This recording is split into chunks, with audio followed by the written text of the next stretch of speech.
নিজের অবদান বলতে কি আরেকজনের অবদানের উপরে হাতুড়ি পেটানোর অধিকার কাউকে দেওয়া হয় না।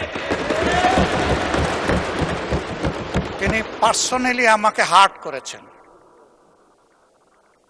তিনি বলেছেন যে আমি বলে থাকি আমি শহীদ মুক্তিযোদ্ধা পরিবারের সদস্য,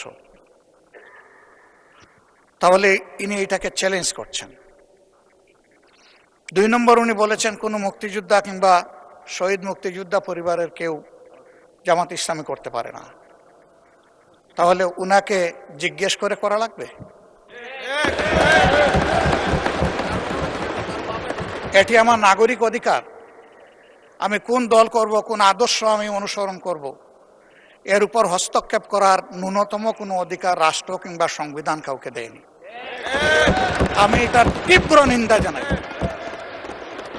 আমার আইডেন্টিটি নিয়ে প্রশ্ন করা হয়েছে, এটা গুরুতর অপরাধ করেছেন উনি।